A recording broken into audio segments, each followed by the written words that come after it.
Greetings everyone. It's Big Rick with Starfield Connection. Today I'm facilitating a presentation for professional communication. I'm a senior at Langston University. This will be an informative presentation I call Unsolicited.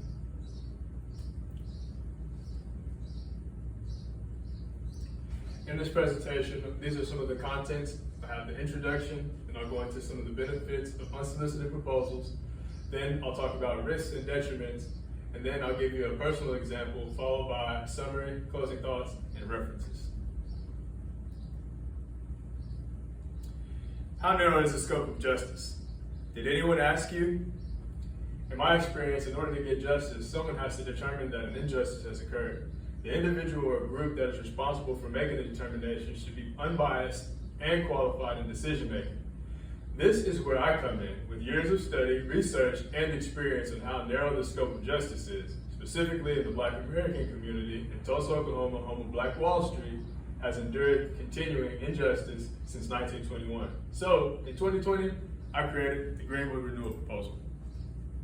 In this presentation, I'll highlight reasons why unsolicited proposals or solutions can be both beneficial and detrimental for the creator. Key aspects include innovation, intellectual property, and the blurred lines between inspirational and appropriation, especially when power and systemic inequity are at play. So what is a proposal? According to Handbook for Writing Proposals, 2nd edition, a proposal is primarily a sophisticated sales and marketing piece you develop to define a client's problem and/or opportunities to sell the client on your ability to provide solutions and strategies to their satisfaction. What is an unsolicited proposal? According to Handbook for Writing Proposals, 2nd edition, unsolicited proposals are the most risky to write. They may require considerable time and effort to develop with no guarantee that a client will be interested in the product or service offered. So let's talk about benefits of unsolicited proposals. One would be demonstrative initiative. Shows proactive thinking and problem solving without needing an invitation. So initiative ranks very high on the list of top qualities that companies look for, 3 to 5 across, top 3 to 5 across industries. So according to the National Association of Colleges and Employers Job Outlook 2025 survey, employers highly value attributes such as initiative and the ability to work independently, over 65%. So it shows leadership potential. People who show initiative don't wait to be told what to do. They spot problems, they think ahead, and act.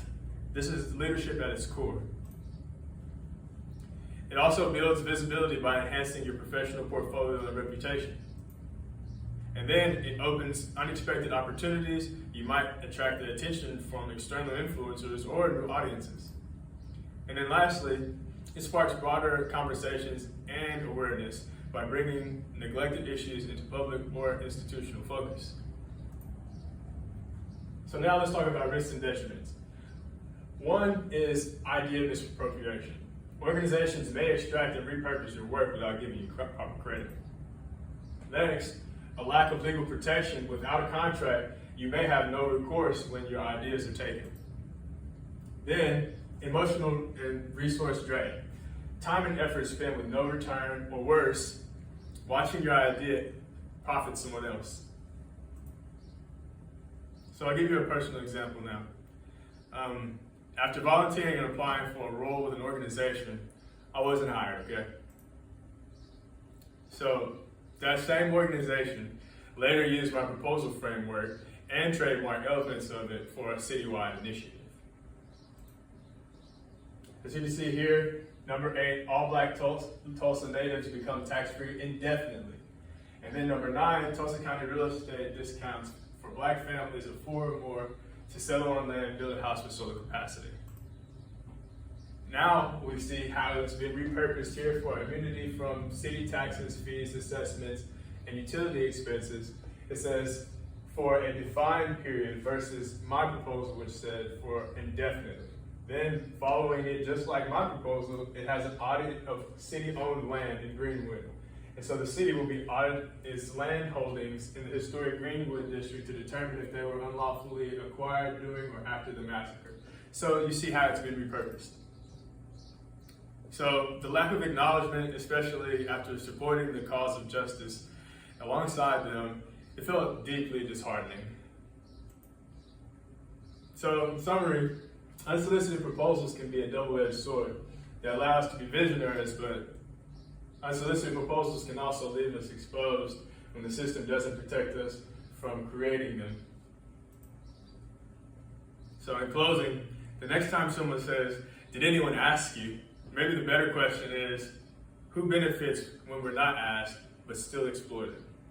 Because justice, real justice, demands not only acknowledgement, but protection of innovation, especially from those who are historically unheard.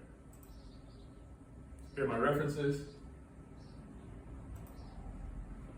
All right, I'm Big Reef from Starfield Connections. I'm a senior at Langston University. This has been a presentation that I call Unsolicited. Thank you for watching.